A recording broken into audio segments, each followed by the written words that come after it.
ঠাকুরকে ডাক বিকু। তোর বাবার যদি কিছু হয়ে যায় আমার সংসারটা একেবারে বেঁচে যাবে বিকু।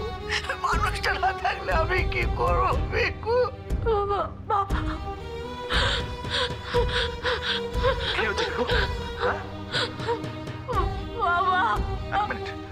হ্যালো কাকিমা, আমি ঈশান বলছি। কি হয়েছে কাকুর? কি করে হলো? কি বলবো আর, আমি নিজে কিছু বুঝতে পারছি না। রাধিকা হঠাৎ কাউকে কিছু না বলে আলমারিতে ওর বিয়ের জন্য রাখা যেসব শাড়ি ছিল, গয়না ছিল, আমার কিছু শাড়ি সব নিয়ে পালিয়ে গেছে। কি? রাধিকা বাড়ি থেকে পালিয়েছে? তবে আর বলছি কি, শোনো, এই সময় পিকু ছাড়া কিচ্ছু করতে পারবে না।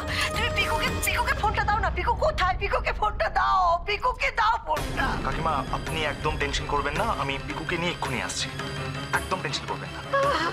তাড়াতাড়ি এসো, তাড়াতাড়ি।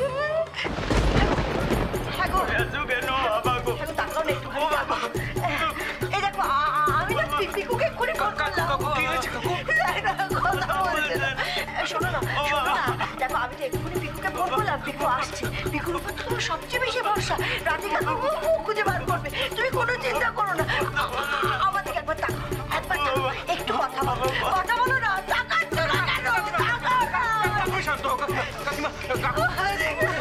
এখন সময় নষ্ট করা যাবে না, কাকুকে হসপিটালে নিয়ে যেতে হবে। হ্যাঁ বাবলুদা ঠিক বলেছো, এক্ষুনি কিন্তু এত টাকা তো বাড়িতে নেই বাবলুদা। আমার কাছে চুড়ি রয়েছে, চুড়িগুলো নিয়ে কাকিমা এইসবের সময় নেই, ইমিডিয়েট ট্রিটমেন্ট শুরু করতে হবে। শুভ্র তুই আমার সাথে চল, ট্যাক্সি ডাকতে হবে।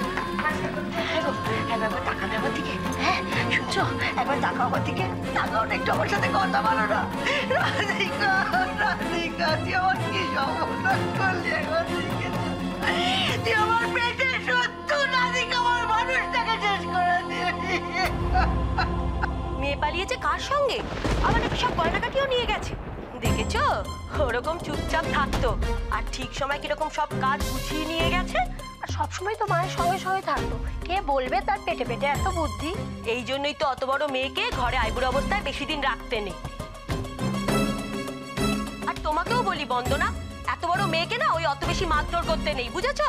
হ্যাঁ, সব দোষ আমার সব দোষ। বলছি তো, আমি মেয়ে মানুষ করতে পারিনি, আমি স্বামীকে সুখী রাখতে পারিনি। আচ্ছা তোমার কি মনে হয় কোনো মা সাত করে তার আইবুড়ো মেয়েকে ঘরে বসিয়ে রাখবে? বলো তো, তুমি তো তোমার মেয়েদেরকে ঘরে বসিয়ে রেখেছো, সাত করে বসিয়ে রেখেছো। এত তো চেষ্টা করেছি, বিয়ে দিতে পারিনি, তো কি করবো? আমার